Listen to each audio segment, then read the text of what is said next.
Hi friends, மல்லி சீரியலில் இதுக்கப்புறம் என்ன நடக்க போகுது அப்படின்றத இந்த வீடியோவில் பார்க்கலாம். இப்போ வீட்டில் இருக்கிறது ரேணுகா இல்லை, அவள் ஒரு ஃப்ராடு சுடர் அவள் பேர் அப்படின்றத நிரூபிக்கிறதுக்காக மல்லி தன்னோட உயிர் போனாலும் பரவாயில்ல, இதை இந்த கல்யாணத்தை நிப்பாட்டியே ஆகணும் அப்படின்னு சொல்லி ஓசூரில் போயிட்டு மனோகரம் மல்லியும் ரொம்பவே பாடுபட்டுட்ருக்காங்க. எப்படியோ ஒரு வழியாக நம்ம மல்லியோட பிரில்லியன்ட் பிரெயினால் நம்ம மனோகருக்கு விஷயத்தை சொல்லி போலீஸ் அங்கே நம்ம மல்லியை காப்பாற்றிடுறது மட்டும் இல்லாமல் நம்ம மல்லி கட்டெல்லாம் அவுத்து விட்டதுக்கப்புறம் அந்த ரவுடியை போயிட்டு பலார்னு ஒரு கன்னத்தில் அற விடுறாங்க பாருங்கள். அதுதான் ஹைலைட்டே. இப்போ மல்லி இவ்வளோ கஷ்டப்பட்டுட்ருக்காங்க. நம்ம விஜய்க்கு ஒரு சின்ன பாயிண்ட் அளவுக்கு கூட இப்போ இங்கே இருக்கிறது ரேணுகா இல்லை அப்படின்ற ஒரு சந்தேகம் வரலை. ஆனால் இப்போ வரப்போகுதுங்க. இந்த சுடர் வசமாக நம்ம விஜய்கிட்ட மாட்டிக்கிட்டாங்க அப்படின்னே சொல்லலாம். இப்போ மல்லி அதாவது நம்ம விஜயோட ஃபோனை இந்த நிஷாவும் ராஜியும் சேர்ந்து தண்ணியில் போட்டுட்டாங்க. அவங்க பண்ண அந்த ஒரு காரியமே அவங்களுக்கு ஆபத்தாக முடிய போகுது அப்படின்னு தான் சொல்லலாம். ஏன்னா அந்த ஃபோன் தண்ணியில் போட்டதுனால இப்போ மல்லிக்கிட்ட எப்படியாவது பேசியே ஆகணும்னு சொல்லிட்டு விஜய் தீவிரமாக இருக்கார்.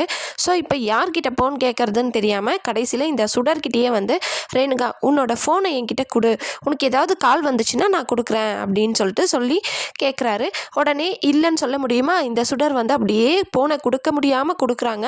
ஆனால் எந்த நேரத்தில் வேணாலும் ரகு கால் பண்ணுவாரே, என்ன பண்ணுறது அப்படின்னு சொல்லிட்டு முழிச்சிக்கிட்டே ஃபோனை கொடுக்குறாங்க. விஜயும் வெண்பா குட்டியும் ஃபோனை எடுத்துக்கிட்டு அவங்க ரூமுக்கு போயிடுறாங்க.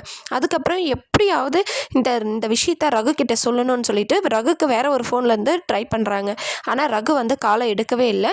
ஏன்னா ஃபோனை எடுத்தால் இந்த மாதிரி என்னோடய ஃபோன் விஜய் கிட்ட இருக்குது, நீ கால் பண்ணாத அப்படின்னு சொல்லி அலர்ட் பண்ணலாம் அப்படின்றதுக்காக ட்ரை பண்ணுறாங்க. ஆனால் அந்த ரகுவும் ஃபோனை எடுக்கலை.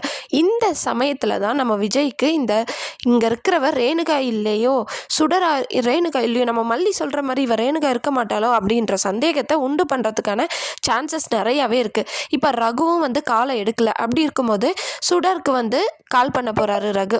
ஆனால் நம்ம விஜய் காலை அட்டன் பண்ணுவாரா அப்படின்னு கேட்டால் சந்தேகம் தான். ஏன்னா அவ்வளோ ஜென்டில்மேனாக இருக்கிறாரு. ஸோ அப்படி இருக்கும்போது உனக்கு ஏதோ ஒரு கால் வருது அப்படின்னு சொல்லி இந்த சுடர்கிட்ட எடுத்துகிட்டு போய் கொடுக்க போகிறாரு. இருந்தாலும் எல்லா நம்பரையும் இங்கே இருக்கிறவங்க மட்டும்தான் ரேணுகாவுக்கு தெரியும். எல்லார் நம்பரையும் சேவ் பண்ணி நிஷா அவங்க அப்பான்னு சொல்லிட்டு சேவ் பண்ணி வச்சுருக்கா. இது வெறும் அன்னோன் நம்பராக இருக்கே, யார் ரேணுகா அப்படின்னு சொல்லி கேட்க போகிறாரு. அப்படி கேட்கலனாலும் இது என்ன அன்னோன் நம்பராக இருக்குது அப்படின்னு சொல்லி ஒரு சந்தேகம் வரும். அதுக்கப்புறம் இந்த சுடர்கிட்ட எடுத்துகிட்டு போயிட்டு கொடுத்ததும் ரகுவோட நம்பர் தான் தெரிஞ்சதும் எப்படியும் தயங்குவாங்க, கொஞ்சம் பதட்டப்படுவாங்க. அப்படி இருக்கும்போது விஜய்க்கு சந்தேகம் வர வாய்ப்பு இருக்குது. இல்லைனா போன மாதிரி போயிட்டு திடீர்னு ஏதாவது ஒரு சந்தர்ப்பத்தில் விஜய் திரும்பவும் ரேணுகாவோட ரூமுக்கு வந்தார் அப்படின்னா அப்போ ரகு கிட்ட பேசிகிட்டு இருக்கிறத பார்க்க தான் போகிறாரு. ஸோ அந்த மாதிரி ஒரு சூழ்நிலை வர்றதுக்கு நிறைய சான்சஸ் இருக்குது. வெயிட் பண்ணி பார்க்கலாம். மல்லி இவ்வளோ ரிஸ்க் எடுத்துகிட்ருக்காங்க.